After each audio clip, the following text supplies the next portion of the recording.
Bonjour mes chers élèves, j'espère que vous allez bien. Aujourd'hui, on va faire la correction des exercices déjà donnés dans la séance précédente. On va commencer par l'exercice 1. Définissez les notions suivantes. La fécondation et la métamorphose. On commence par la fécondation. Vous savez que la reproduction sexuée nécessite l'intervention d'une femelle qui produit les ovules, ou bien on dit aussi les gamètes femelles, et d'un mâle qui produit les spermatozoïdes, ou bien les gamètes mâles. Donc, la fécondation, c'est la rencontre du gamète mâle avec le gamète femelle, et le résultat de la fécondation, c'est la formation de la cellule œuf qui sera à l'origine d'un nouvel individu. La fécondation, c'est comme je dis que la fécondation, c'est la rencontre et l'union d'un ovule et d'un spermatozoïde qui aboutit à la formation d'une cellule œuf qui sera à l'origine de l'embryon. Maintenant, la métamorphose. Lorsque l'animal, par exemple, libéré à l'éclosion est très différent de l'adulte, c'est-à-dire qu'il ne ressemble pas aux parents et doit subir des métamorphoses pour acquérir sa forme définitive, ou bien on dit il doit subir des transformations morphologiques, comme par exemple chez les papillons. La définition, c'est l'ensemble, la métamorphose, c'est l'ensemble des transformations morphologiques qui se produisent au cours de la vie d'un animal. On passe maintenant à la question 2. Mettez une croix dans la case correspondante. La première phrase, la cellule œuf est la cellule sexuelle femelle.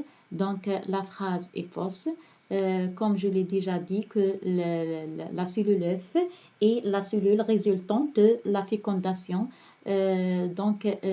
L'ovule est la cellule sexuelle femelle, n'est pas la cellule œuf. La phrase est fausse. La deuxième phrase, on parle de développement direct lorsque l'éclosion libère une larve qui ne ressemble pas à l'animal adulte. La phrase aussi est fausse. Lorsque l'éclosion libère une larve qui ne ressemble pas de l'animal adulte, on parle de développement indirect, n'est pas développement direct. On met ici une croix.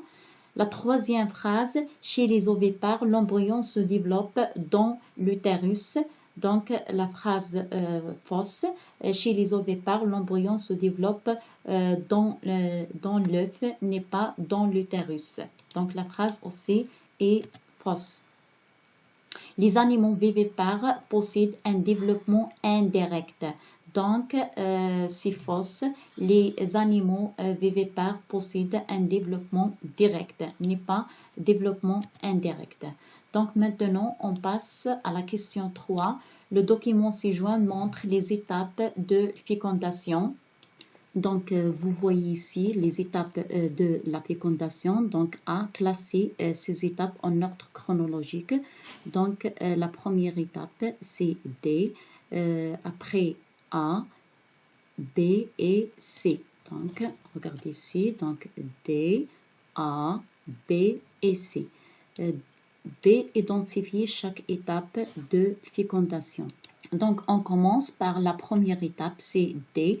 On observe le regroupement des spermatozoïdes autour de l'ovule. Vous voyez ici les spermatozoïdes et l'ovule. L'ovule contient du noyau cytoplasme et la membrane cytoplasmique.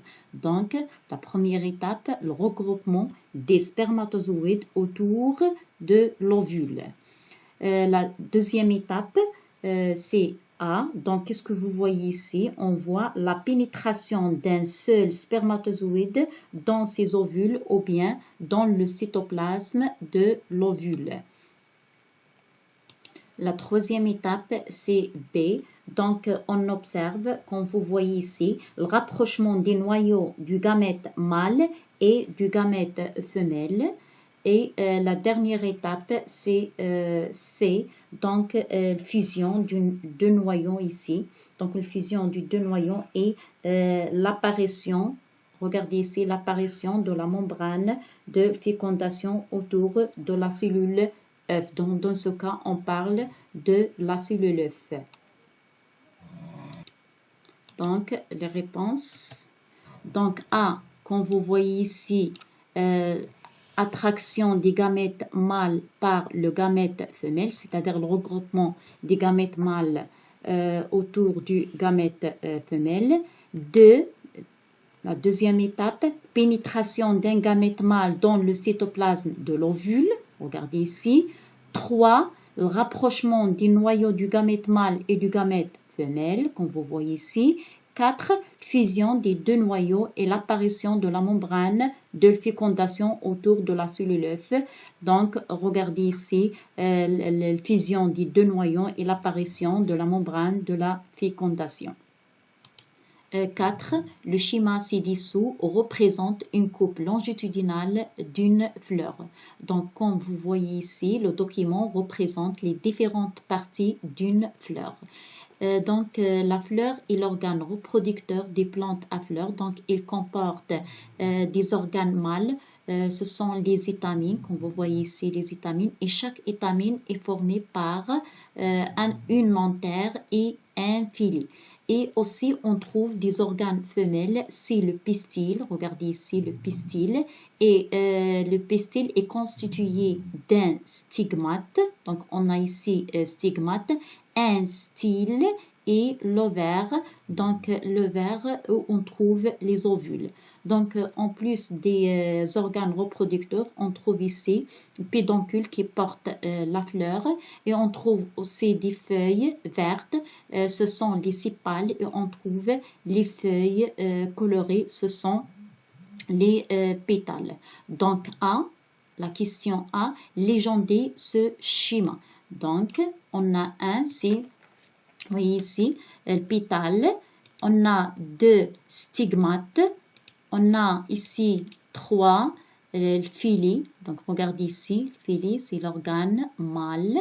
Ici, on a 4 sépales, la feuille verte. Donc, on a ici le pédoncule, l'ovule, donc l'ovule qui se trouve dans l'ovaire. On a ici style et antère. Donc, ce sont les éléments d'une fleur. Donc, B, distinguer les organes reproducteurs mâles et femelles de cette fleur. Donc, on a ici l'organe mâle de la fleur et l'étamine. Une étamine comporte une antère et un filet. Regardez ici l'étamine. On a ici l'étamine et chaque étamine est formée par antère et filet. Et l'organe femelle de la fleur est le pistil qui est constitué d'un stigmate, d'un style et d'un ovaire qui contient les ovules. Donc, regardez ici au document le pistil. Donc, regardez le pistil. Donc, le pistil est formé par stigmate, style et l'ovaire où on trouve les ovules.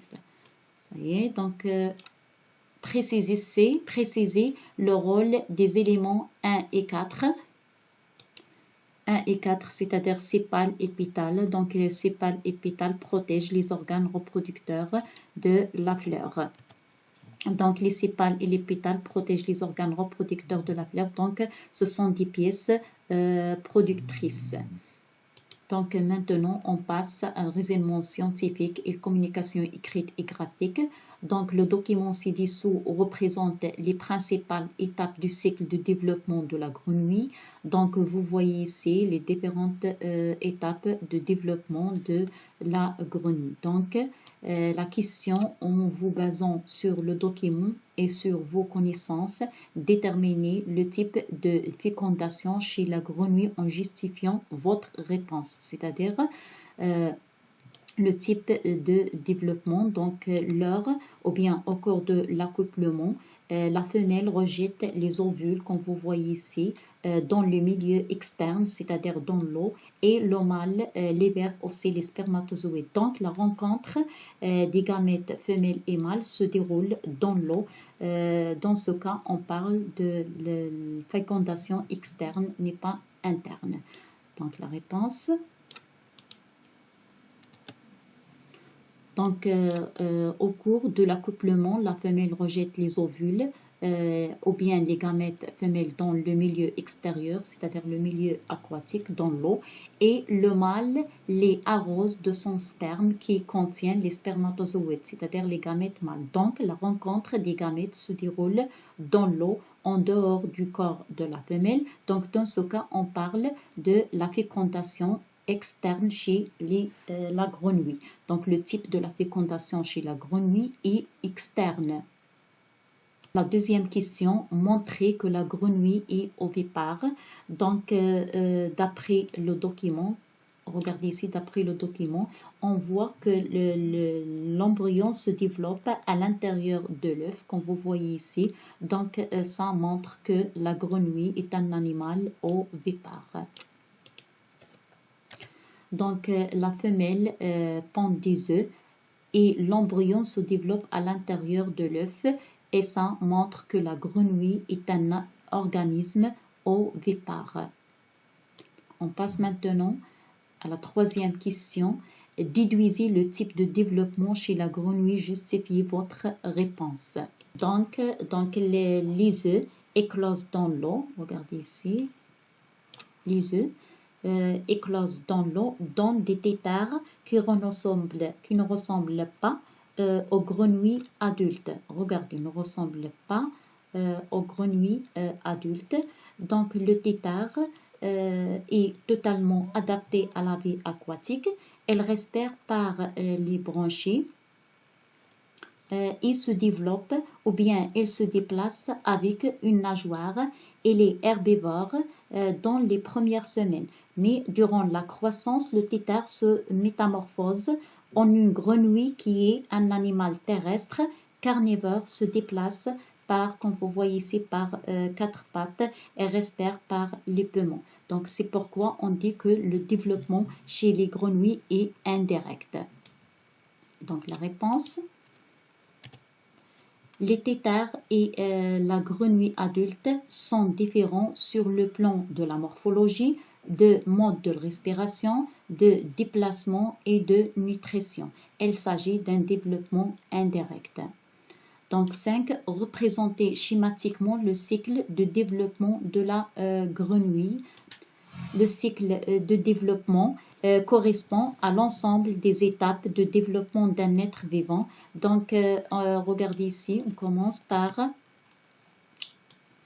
Donc, le schéma représente le cycle de développement de la grenouille. Donc, le cycle de développement commence par la grenouille mâle adulte et la grenouille femelle adulte. Donc, au cours de l'accouplement, la femelle rejette les ovules et le mâle rejette les spermatozoïdes. Donc, vous voyez ici, il y a la rencontre des gamètes dans le milieu extérieur, dans l'eau. Dans ce cas, on parle de la fécondation externe. Donc, le résultat de la fécondation, c'est la formation de la cellule œuf. Dans la cellule œuf, il y a le développement de l'embryon. Donc, après l'éclosion, il y a libération des têtards. Donc, les têtards ne ressemblent pas aux parents. Dans ce cas, on parle de développement indirect.